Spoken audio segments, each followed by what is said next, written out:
Assalamu alaikum wa rahmatullah wa barakatuh. Un complexe que chaque musulman peut ressentir. Et peu importe ton origine, peu importe ton âge, lorsque tu lis l'histoire, la sunna prophétique, les histoires des compagnons, la période des salaf as-salih, la période des Omeyyades, la période des Abbassides, la période des Morabitoun, la période de l'Andalousie, tu as un sentiment, tu ressens un sentiment de tristesse, un sentiment de nostalgie. Et pire que cela, quand tu entends certains historiens dire que l'islam a été la civilisation la plus puissante qu'a connue l'histoire de l'humanité en termes de propagation en l'espace seulement de 30 ans. L'islam s'est propagé tout au long de la Méditerranée en faisant tomber l'empire perse et byzantin que personne n'arrivait à battre à l'époque.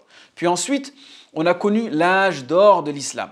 Durant cette période, qui était entre le 8e siècle sous le règne de Haroun Rachid jusqu'au 13e siècle sous le règne de Al-Mustasim, les artistes, les ingénieurs, les érudits, les poètes, les géographes et commerçants du monde islamique ont fortement contribué à différents domaines, comme l'agriculture, aux arts, à l'économie, à l'industrie, au droit, à la littérature, à la navigation, aux sciences, à la sociologie et même aux technologies.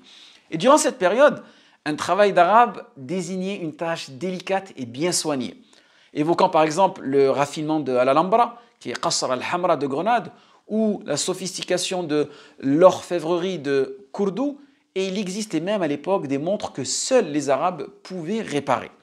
Et durant cette période, Bagdad ou ma adraka Bagdad, qui signifie en perse don de Dieu, était un lieu où tous les caravaniers du monde venaient mettre à jour leurs données géographiques, une sorte de Silicon Valley. Alors qu'aujourd'hui, lorsqu'on dit que c'est Bagdad à la maison, vaut mieux pas y rentrer. Durant cette période aussi, Fès, wa ma adraka Fès, abritait la première université au monde devant Cambridge et la Sorbonne. Les Européens envoyaient leurs enfants en Erasmus là-bas. Et lorsqu'ils revenaient, ces mêmes enfants se vantaient de parler arabe devant leurs amis.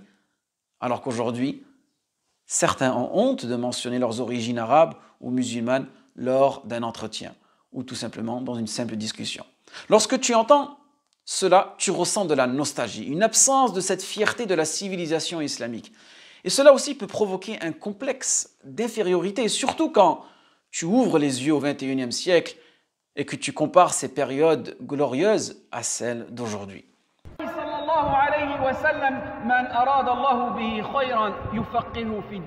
Je vous rassure, c'est un phénomène tout à fait normal.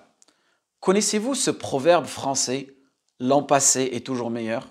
On favorise toujours notre jeunesse, on favorise toujours la période des anciens et on dit tout le temps cette fameuse phrase « Ah, à l'époque, si tu savais, à l'époque des grands-parents, à l'époque de nos parents ». On appelle cela le passéisme. C'est cette certitude que le monde tournait bien mieux avant, que l'humain avait de plus hautes aspirations. N'oublions pas qu'en réalité, nous vivons dans le présent. Et c'est pour cette raison que nous sommes plus sensibles au négatif qu'au positif. C'est ce qu'on appelle le biais de négativité. Nous sommes plus affectés par les mauvaises nouvelles que par les bonnes nouvelles.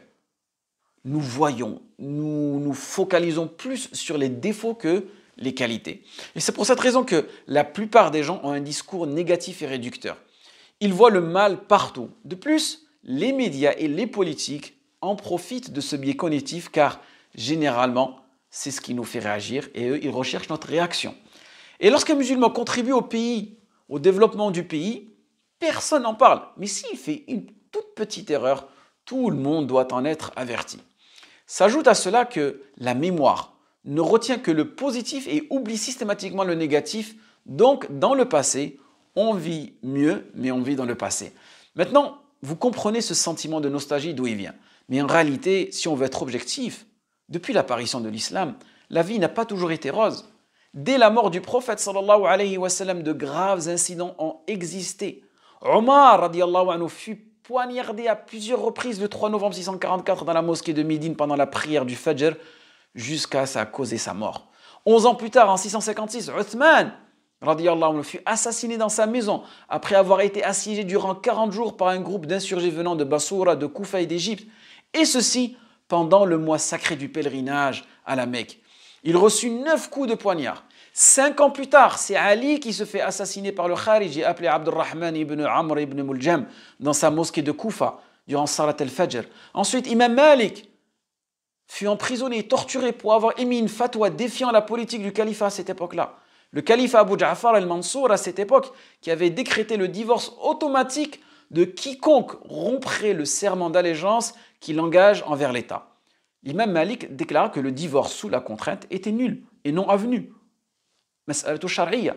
Et personne ne le secoura. Imam Ahmed fut séquestré et emprisonné pour avoir dit « Le Coran est la parole d'Allah, sa révélation et sa lumière », que le Coran n'est pas créé, car le Coran provient d'Allah et ce qui provient d'Allah n'est pas créé. Et je ne vous raconte même pas le massacre de Bagdad en 1258 par les Mongols, après un siège et ensuite prise, mise à sac et brûlée, environ 800 000 habitants sont massacrés. Le sang ruisselait dans les rues de Bagdad. Donc je pense qu'aujourd'hui, certes les musulmans sont dans une position d'infériorité, presque partout dans le monde, c'est une réalité, mais cela ne veut pas dire qu'il faut tomber dans la dépression, dans la négativité, dans le défaitisme, ou bien faire du passéisme comme on fait en ce moment avec les périodes précédentes, mais plutôt se responsabiliser et se concentrer sur les bons côtés, les points négatifs, comment les améliorer, être dans l'action et bien sûr accompagné de science et de sagesse. Le prophète sallallahu alayhi wa sallam était un grand optimiste et appelait les gens à l'optimisme. Ce n'est qu'en ayant un mindset, c'est-à-dire un état d'esprit optimiste, que l'on pourra devenir optimiste. Imaginez-vous 2 milliards de musulmans optimistes, juste en changeant leur vision du monde. Cela aura un grand impact. Comme Allah dit dans le Coran, « Inna Allah la yughayyiru ma biqawmin, hatta yughayyiru ma bi anfusihim » Allah ne change pas la situation d'un peuple tant qu'il ne change pas d'eux-mêmes. Donc acceptons la situation dans laquelle nous vivons et changeons-la.